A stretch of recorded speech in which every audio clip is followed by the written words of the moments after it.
É dia 4 de julho de 1969, aproximadamente às 21h45, em Benícia, Califórnia, onde um jovem casal, David Faraday e Betty Lou Jensen, foi abatido a tiros em frio sangue. David, apenas 17 anos, estava dirigindo sua namorada, Betty, 16 anos, para um show de fogos de artifício em sua primeira data. O som de tiros ainda ecoa no ar. Um testemunha mais tarde descreveu o momento como um bang súbito e alto que quebrou a noite pacífica. Os gritos do casal ainda assombram as ruas de Benícia. Ao nos colocarmos na esquina da Lake Herman Road e Walters Avenue, a silenciosa calma daquela noite de verão vem à vida. Vemos as ruas iluminadas com luzes antigas, projetando uma luz aconchegante sobre o asfalto. No distante, ouvimos o som de grilos e o leve zumbido de carros passando. O ar está pesado com o cheiro de verão e o distante aroma de pólvora. As árvores que cercam a área se erguem como sentinelas, suas folhas balançando suavemente na brisa da noite. É difícil imaginar o horror que se desenrolou nesse cenário idílico. Mas David Faraday, um adolescente aparentemente inocente, estava prestes a se tornar a primeira vítima do assassino do Zodíaco. Com um rápido olhar, podemos ver o local do crime, um sedã branco de 1968 Chevrolet, suas luzes traseiras brilhando na escuridão. O corpo de David está inclinado sobre o volante, sua vida escorrendo. O atirador, ainda em liberdade, deixaria para trás um recado criptográfico que assombraria os investigadores por anos. Testemunhas mais tarde relataram ter ouvido um único tiro, seguido de outro, e então o som de pneus escorregando. Uma testemunha até alegou ter visto uma figura fugindo do local, descrita como um homem alto e magro com bigode e uma voz distintiva. Mas quando a polícia chegou, não encontrou sinais de entrada forçada ou luta. As únicas pistas foram uma cápsula de munição e um recado criptográfico rabiscado no asfalto: um novo cidadão do inferno. Antes de prosseguirmos, clique no botão inscrever-se e ative a campainha. Publicamos novos casos todos os dias. Vamos voltar ao início dessa história, para os finais da década de 1960, um tempo de grande mudança social e agitação. O reinado de terror do assassino do Zodíaco duraria quase 2 anos, reivindicando a vida de pelo menos 5 pessoas e deixando para trás uma trilha de recados criptográficos e cartas codificadas. Quem era o assassino do Zodíaco? E o que o levou a cometer crimes tão hediondos? Ele era um operador solitário, ou parte de uma conspiração maior? À medida que mergulhamos nesse caso, você aprenderá sobre os códigos intrincados e cifras deixados pelo assassino, e como os investigadores trabalharam incansavelmente para desvendar o mistério.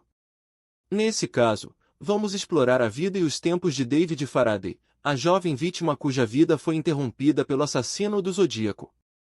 Vamos examinar as provas e seguir a trilha de pistas deixadas pelo assassino, desde o tiroteio na Lake Herman Road até os ataques posteriores a Paul Stine e Cecelia Shepard. Com cada nova descoberta, vamos tentar montar o quebra-cabeça da identidade e motivações do assassino do Zodíaco. À medida que vamos mais fundo, vamos encontrar um elenco de personagens, cada um com suas próprias teorias e suspeitas sobre a identidade verdadeira do assassino. Nossa figura central nessa investigação é Arthur Leigh Gallen, um homem de 29 anos de idade que vivia em Vallejo, Califórnia. Ele estava casado com sua esposa, Betty, e tinha um filho jovem chamado Steven. Allen trabalhava como cuidador de um complexo de apartamentos local, o que lhe dava muito tempo para si mesmo. Seus vizinhos o descreveram como um cara normal, amigável e sociável. Ele até mesmo treinava uma equipe de beisebol infantil na área. A vida diária de Arthur Leigh Gallen, para aqueles que o conheciam, era muito ordinária. Ele acordava cedo, pegava um café e ia trabalhar no complexo de apartamentos. A vida familiar dele parecia estável, com sua esposa Betty e filho Steven. Allen era descrito como um pouco um solitário, mas quando estava ao redor de pessoas, ele podia ser muito charmoso. Em papel, ele era o quintessencial cara americano. O que tornava Arthur Leigh Gallen agradável, relativo e até mesmo simpático a alguns era seu lado vulnerável. Ele era descrito como extremamente sensível e tinha um pouco de uma personalidade temperamental, que ele lutava para controlar. Essa mistura de traços tornava difícil para as pessoas o classificarem como o assassino do Zodíaco. Aqueles que o conheciam genuinamente acreditavam que ele era apenas um cara mal compreendido. Até hoje, muitos ainda afirmam que ele era inocente. Quanto às relações, Arthur Leigh Gallen confiava em uma mão cheia de pessoas, principalmente sua família e alguns amigos próximos. Ele costumava confiar nele sobre suas lutas pessoais, incluindo seus problemas de controle de raiva. O amigo mais próximo dele era um homem chamado Bill Ahrens, que mais tarde seria suspeito de ser um possível cúmplice. Beth, sua esposa, relatou que Allen frequentemente ficava irritado e falava sobre se sentir observado. Seu casamento não estava sem problemas, mas estava longe de ser o único relacionamento em sua vida. À medida que os meses passavam, o comportamento de Allen começou a mudar. Ele se tornou cada vez mais reservado e isolado de seus amigos e familiares. Ele ia em longas viagens sem explicação e estava ausente por horas a fio. Sua esposa começou a notar uma mudança em seu comportamento, mas não conseguiu identificar o que era. A distância entre eles cresceu e suas conversas se tornaram tensas. A vida de Arthur Leigh Gallen era uma bomba relógio a tique, mas poucos suspeitavam do horror que estava prestes a se desenrolar. Seu comportamento nas semanas que antecederam os primeiros assassinatos sugere que ele pode ter sentido pressão intensa. Os primeiros sinais de alerta de que algo estava errado começaram a surgir no verão de 1968. Os colegas de trabalho de Allen começaram a notar mudanças em seu comportamento por volta do tempo dos primeiros assassinatos do Zodíaco. Eles relataram que ele se tornou cada vez mais preocupado e irritado. Seus amigos também notaram uma mudança em seu comportamento, mas ninguém suspeitava da extensão completa de seus crimes. Aqueles que estavam mais próximos de Allen, no entanto, relataram que ele se tornou obcecado pelo assassino do Zodíaco. Ele passou horas estudando as cartas e os códigos, parecendo fascinado pelas mensagens criptográficas do assassino. Alguns até mesmo afirmaram que ele mencionou que sabia a identidade verdadeira do assassino, mas quando pressionado por detalhes, ele se tornou evasivo e secreto. Quem notou os sinais de alerta e quem foi ignorado? Um punhado de colegas de trabalho do complexo de apartamentos onde Allen trabalhava relatou suas preocupações sobre seu comportamento às autoridades, mas suas denúncias foram largamente ignoradas. Sua esposa e amigos também notaram mudanças em seu comportamento, mas atribuíram isso ao seu trabalho ou outros problemas pessoais. Na época, ninguém poderia ter previsto a extensão completa de seus crimes ou o impacto devastador que teria em suas vidas. O que é claro é que os meses que antecederam os assassinatos do Zodíaco foram um tempo de grande turbulência para Arthur Leigh Gallen, e é aqui que as peças de seu puzzle tortuoso começam a se encaixar. Em 20 de dezembro de 1968, aproximadamente às 21h45, na área da Lake Herman Road em Vallejo, Califórnia, um assassinato chocante ocorreu sob a escuridão de uma noite de inverno clara. A temperatura havia caído para um críptico 55 graus Fahrenheit, com uma brisa suave carregando o sutil aroma de eucalipto pelo ar. Era o momento em que a maioria dos residentes desse quieto bairro suburbano havia se aposentado em suas casas, desconhecendo o horror que estava se desenrolando apenas a 1 milha de distância. As ruas estavam vazias, exceto por uma figura sozinha, o jovem de 16 anos David Faraday, que havia decidido levar sua namorada de 17 anos, Beth Lou Jensen, em uma romântica viagem de carro pelo campo. Com o motor ronronando suavemente, o casal havia parado na estrada principal e se dirigido a uma pista de terra, suas luzes de farol projetando longas sombras pelo cenário. Foi uma noite típica para David e Beth Lou, sem nada fora do comum para sugerir que suas vidas estavam prestes a tomar um desastroso rumo. Anteriormente naquele dia, eles haviam passado a tarde em um baile de escola local, com os amigos de David notando nada inusitado no comportamento do casal. Enquanto se preparavam para a viagem, não houve sinais de inquietação ou preocupação, apenas a excitação de um jovem casal desfrutando da companhia um do outro. Quando pararam o carro na pista de terra, eles não sabiam que uma figura sinistra estava escondida nas sombras, observando cada movimento deles com crescente interesse. Essa figura, posteriormente identificada como o assassino do Zodíaco, havia estado seguindo o casal por um curto período, esperando com cuidado pelo momento perfeito para atacar. Às 21h45, sem aviso, um tiro ecoou, atingindo David na cabeça e no pescoço. Betty Lou foi atingida por um tiro fatal na cabeça.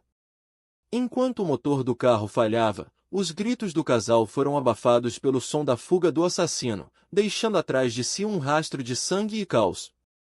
Em questão de minutos, o ar noturno pacífico foi quebrado pela cruel mão da violência, um ato sem sentido que assombraria a comunidade por anos a fio. O pós-crime deixou as autoridades atordoadas e procurando respostas, com a identidade verdadeira do assassino permanecendo envolta em mistério. Um dos detalhes mais chocantes do crime foi o fato de que David Faraday ainda estava consciente e vivo após ser baleado na cabeça, sua vida se esvaindo em uma morte agonizante, enquanto o assassino levou o tempo para zombeteir com uma mensagem cruel, antes de aplicar o golpe fatal. O nível de sofisticação e controle mostrado pelo assassino deixou os especialistas perplexos, com alguns apontando para o fato de que o assassino poderia ter sido um veterano militar, dada a precisão dos tiros disparados. A imagem dos últimos momentos de David Faraday deixou uma impressão duradoura nos investigadores e no público, um lembrete assustador da natureza calculada e brutal do assassino do Zodíaco. Comente abaixo, o que você acha que realmente aconteceu aqui? O assassino agiu sozinho ou havia um segundo cúmplice envolvido nesse crime hediondo? A discussão continua até hoje, com alguns especulando que o assassino do Zodíaco era uma pessoa altamente habilidosa e astuta, enquanto outros sugerem que a cena do crime indicava um ato mais impulsivo e caótico de violência.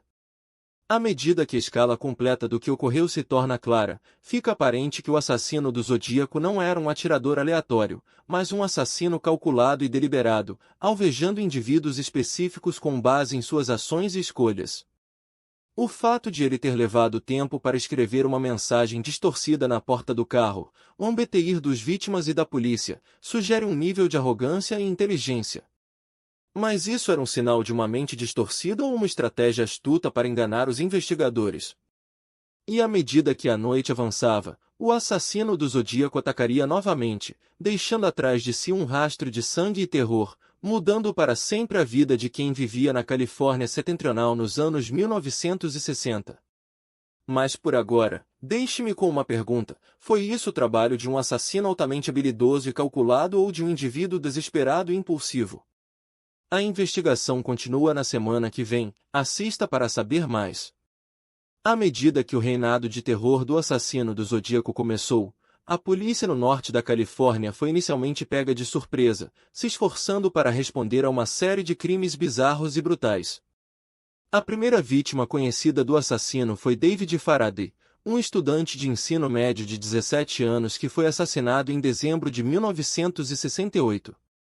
Os detetives lançaram uma investigação, mas foram obstaculizados pelo fato de que pouca evidência foi encontrada no local do crime. A falta inicial de evidências forenses tornou difícil para as autoridades identificar o assassino ou determinar um motivo. A resposta do Departamento de Polícia foi marcada por uma falta de coordenação e comunicação, o que se tornou um tema recorrente ao longo da investigação. O ponto de inflexão no caso veio quando o assassino do Zodíaco enviou uma carta criptografada e um códice ao San Francisco Chronicle, que incluiu uma peça de análise de escrita que mudou tudo, uma peça-chave de análise de escrita. A carta e o códice incluíam uma assinatura e uma mensagem que era semelhante a nada visto antes, levando os investigadores a acreditar que estavam lidando com um assassino altamente inteligente e calculista. Essa evidência se tornaria a chave para desvendar a identidade do assassino do Zodíaco. No entanto, na época, a importância dessa análise de escrita não foi plenamente compreendida. Só anos depois que seria revelada como uma peça crucial de evidência. Ao longo da investigação, vários indivíduos emergiram como principais suspeitos, mas nenhum foi oficialmente confirmado como o assassino do